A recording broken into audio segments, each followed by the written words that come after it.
The civil rights movement is often remembered for its marches, protests, and speeches. But beneath the signs and slogans, there was another force moving people: faith. In churches and streets, in songs and prayer, the struggle for freedom was a sacred act. One poet, Margaret Walker, turned that faith into words. Her poetry didn't just describe the movement, it preached it. This is the gospel of freedom. Margaret Walker was more than a poet. She was a prophet of her time. Born in Birmingham and teaching in Jackson, Mississippi, she used her poetry to comfort, confront, and inspire.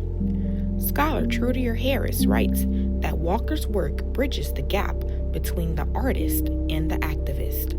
She saw writing as an act of survival and liberation.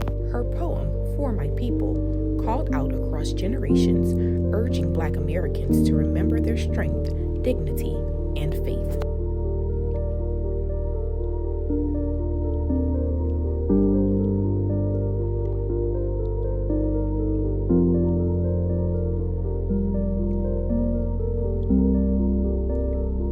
Walker's poetry is filled with the language of the Bible. She saw the movement not only as a political struggle, but as a modern exodus, a people walking out of bondage.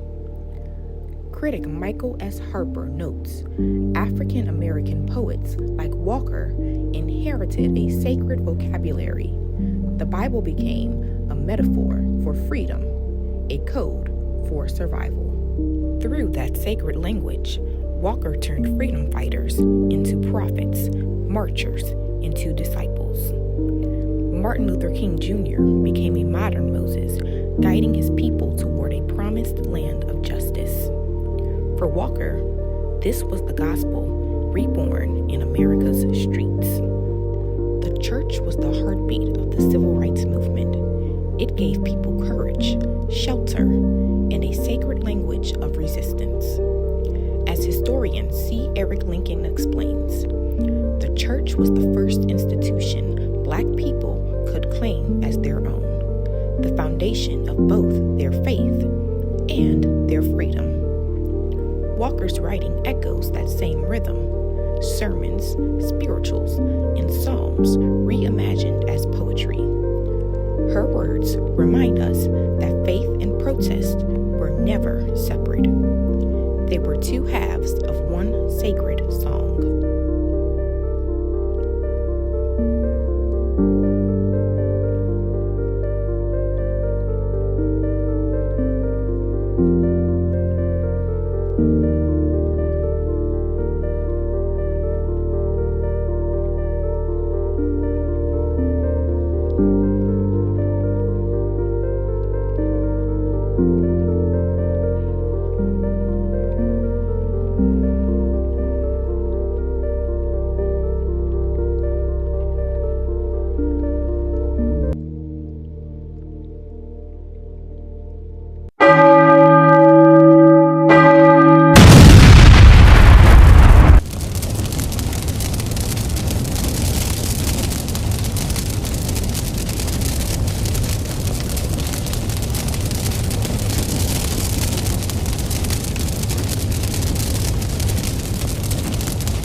We shall overcome. We shall overcome.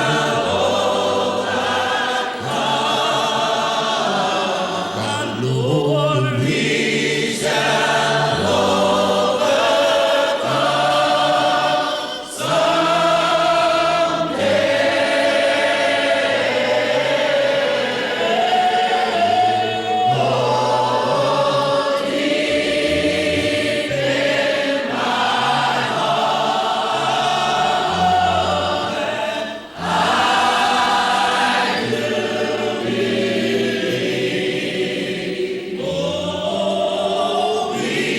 Margaret Walker reminds us that the civil rights movement was more than a fight for laws. It was a spiritual awakening. Trudier Harris calls Walker a woman who wrote as if her pen were a pulpit. Her poems turned history into hymn and protest into prayer.